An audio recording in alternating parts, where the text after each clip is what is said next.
Where would you go in the city to get one? You better call somebody. I bet Cossie's would have them. Cossie's would. I'd have to drive an hour both ways to go. Yeah, but then just, order them. Like, give me 5 pounds. Bunch. Yeah. My Because problem that's what is you want. I would cook them all and then probably sit there and hammer down a pound. Because you can eat that. Yeah, you keep that potato. No, thank you. Yeah. No starch for me. Yeah, no starch for me. Carnivore tonight. Yep.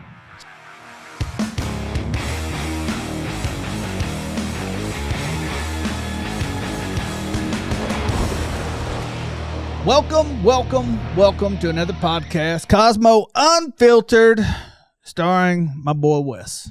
Not a star. Never been accused of that. You're a star. Aim for the moon, and if you miss, You're a Star- firecracker. star witness. Firecracker, baby. What was that song? Is he talking? You're a firework. Yeah, that's You're Katy Perry. Yeah. Yeah. I was listening to a Styx song this morning. When's the last time you listened to Styx? Oh man, I couldn't tell you what they played. I mean, I would recognize them if I heard Sail Away. them. Sail Away, yeah. Good song. The beginning of that song sucks. Yeah. I was listening to one the other day. Me and my wife were driving around in Vermont. Yeah. Out in the country of Sure. Vermont. Drinking hot maple syrup. Yeah. In a poverty-free state, from everything I saw. But there was a song that came on, and I can't remember what it was, and we were like, I never realized that the intro to the song was 5 minutes. Oh, dude, some of those old rock songs are just... Yeah. I'm like, man, these guys are high as balls. Yeah, we got 3 songs for this whole side of an LP. Yeah. Well, just add a 5-minute intro. Yeah. We'll hit 14 minutes. Yeah. It'll be all right. But it's such a great song, man. I can't remember. Have you seen that? I forget what the picture's from, but it's Christian Bale, and he's wearing like a poncho, and he's standing by a stereo, like looks all 1980s. And it's like Pink Floyd fans be like, listen how good this song gets at 9 minutes and 40 seconds. Oh, yeah. That's me. Yeah. I do like Pink Floyd. You would have loved Vermont. There's a lot of record stores there. See, I'm all about that. A lot. I'll buy all the old shit. Just in Burlington, I think I saw 2 or 3. Man, see, yeah, I do. But I've really Burlington- cooled off. I haven't been out in the world too much. Burlington is the largest city in Vermont, from what I understand. Guess how many people? What'd you tell me? 40,000? 40,000 people. That's nothing. How many people live here? Let's see. I bet you there's 1 million in Oklahoma City. Oh, easy. Oklahoma City population. We got 687,000. That's the entire state of Vermont is 600,000. Man, Tulsa's got 411,000. Hmm. Yeah, man, Burlington, Vermont. On today's episode, we're going to be talking about tips for cooking steak, and I got 5 tips. 5 tips. Should I just run through them real quick? And then talk about them. Tip number 1 for cooking an amazing steak. Wait, in no particular order, right? No, I'm going to go in order. Of like most important to least important? No, just like from start to finish. Got it. Okay. So tip number 1, make sure you always cook a good steak that has a ton of marbling. Yep. Ton of marbling. Mm-hmm. Marbling is key. Tip number 2, before you cook said steak, make sure you bring that steak to room temperature or as close to. Let it set out for 30 minutes. Yeah. Put your seasoning on it. Let it set out. Which leads us into tip 3 is season it liberally. Most people think, and that's a comment we get a lot. And the second I see this comment, I go, well, they don't know. They probably don't know what they're doing. Right. Or they think salt and pepper is seasoning. Yeah. Because they go, you put too much rub on it. I'm like, well, you lose some when you're cooking it. Hot grate, And preheat your cooker always. I get that Weber ripping. Yeah. Ripping. Mm-hmm. And tip number 5 is always make sure you rest it. You got to rest it. Yes. Let those juices. And if I was throwing a bonus tip out there, I would say add some clarified butter to the top. Now, the butter I use isn't clarified, but when I melt it, it kind of does that for you. It does it for me, so I just don't stick the brush to the bottom. Yeah, you just dribble. You don't do the whole brushing. Yeah. That's how we start fires. Yeah, bingo. But that's great. So, all right. Like, what is your go-to steak? I like a ribeye, but I don't like ordering them out. I know. I don't really care for like how they cook them or whatever, and I will eat a filet most places. Yeah. and they're typically cheaper and not as big. Yeah. Because I'm just never going to eat a whole ribeye just at a restaurant. Yeah. After you've had the whole, the bread and all that. Salad. Right. And then they're like, here's a 12-ounce steak. You're like, I can't eat that, and I don't want to take it with me. But yeah, I usually do a filet when I'm out. Me too. I will do a ribeye. First of all, it's extremely rare that I go someplace and order a steak. Oh, for sure. Like I'm telling you, I don't. Less than what I can count on one hand in a year. Not interested. Yeah. But if I am going to go do it, I am going to go a filet or a strip. Yeah. I can see Newark strip. It depends how I'm feeling. If I'm hungry, I'll go with the strip. If I'm, just okay, I'll go with the filet. Yeah. At home though, what's your go-to? Ribeyes. Ribeye? Yeah. Because me and my wife will split one. Sure. And then, we'll save the other one for the next day or lunch or something like that. Well, I was cooking something the other day. We'd done something, and you gave me part of that prime rib. Took it home, and I'm looking at this thing. I'm like, gosh, how should I cut these? No bones, so I can kind of do whatever I need to. And I cut what I thought feels like a really thick steak. And I was in the store yesterday, and gosh, they got these big old monsters in there, which gets me thinking, like, how thick is too thick? Like, there's a point where, like, if you're cooking in your house on the range, you're going to sear two sides and baste it in butter, like, you don't need a gargantuan steak in the pan. Yeah. That's just kind of where on the Weber, if you've got some heat to play with, like, I could see that. But I feel like most people don't.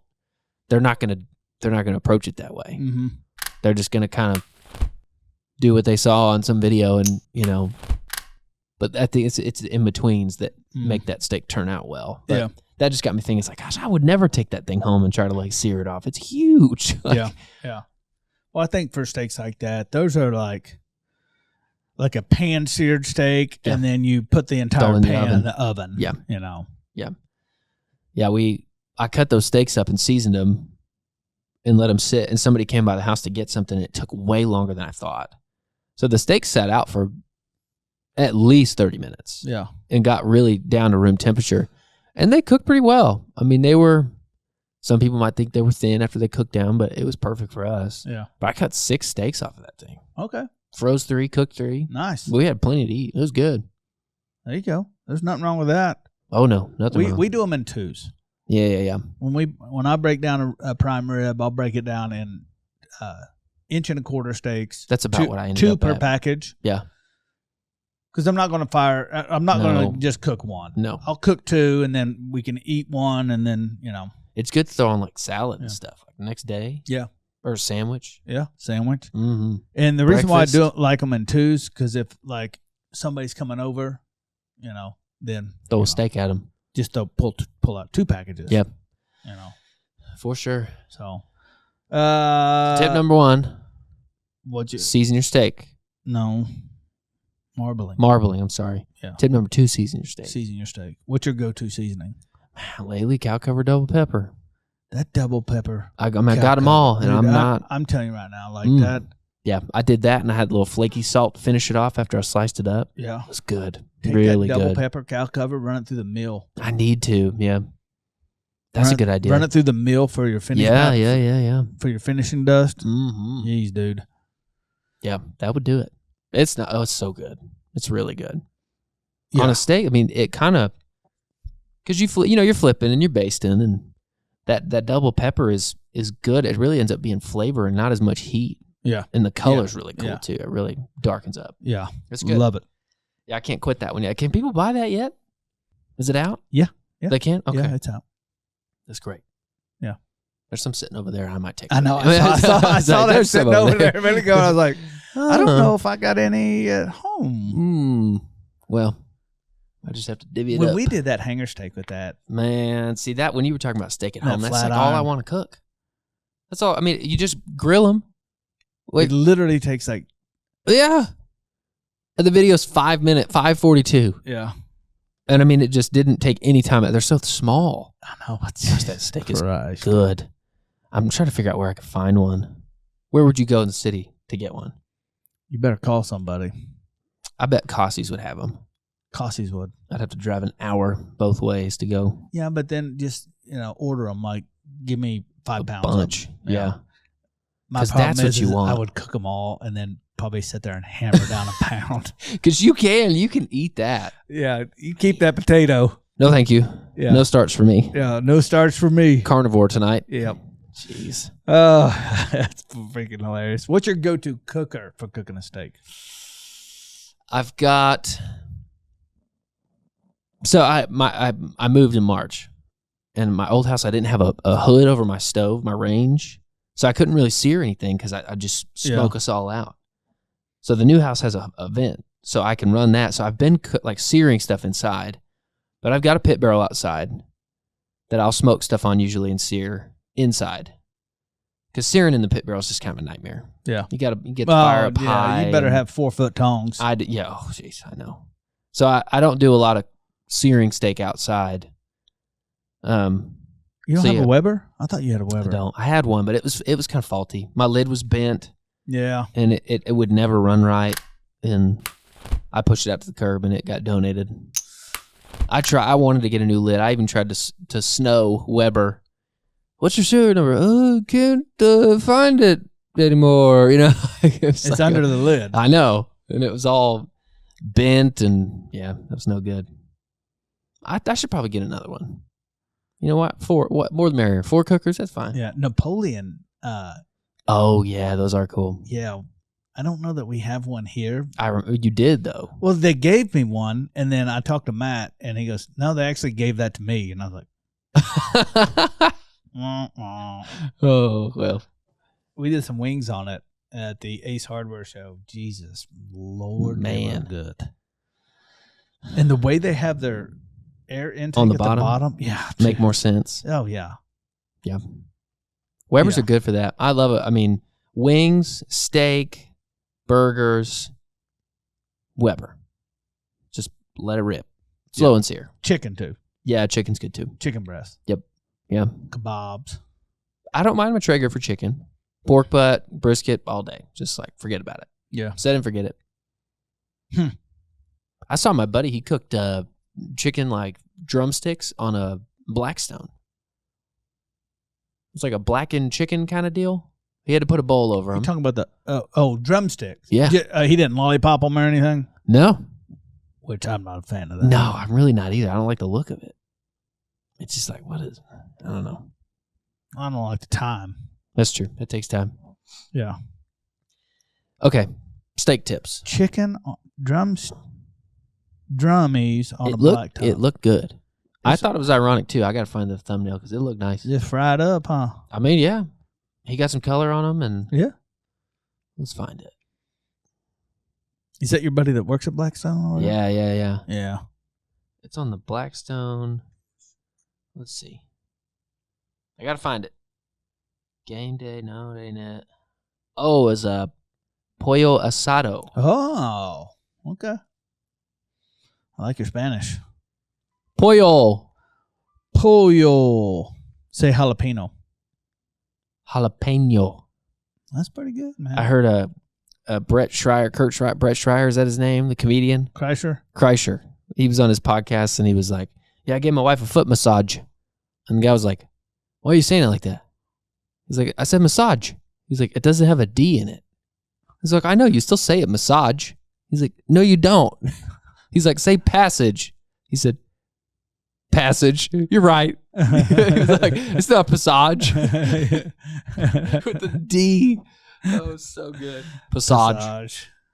He's a big guy, by the way. Big guy. He's tall. Look at the color on the chicken. That looks nice.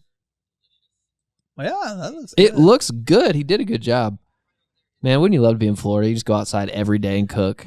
In the burning freaking humidity heat. Short sleeves and t-shirt. That's all. I mean, it's like you're working inside of a steam table. It is.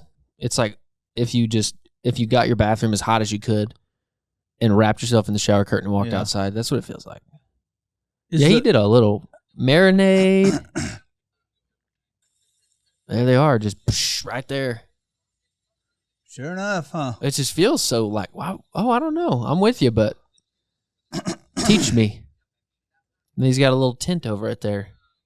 He's got a nice little setup. Oh, yeah, it's cool down there. We can go see him. Well, Tampa, Nathan Lippy and CJ Frazier. All right, let's go. Let's do it. It'll be fun. Yeah, I think so. You got anything else you want to add? What'd we say? Cooking steak? Marbling, seasoning, room temp, clarified butter.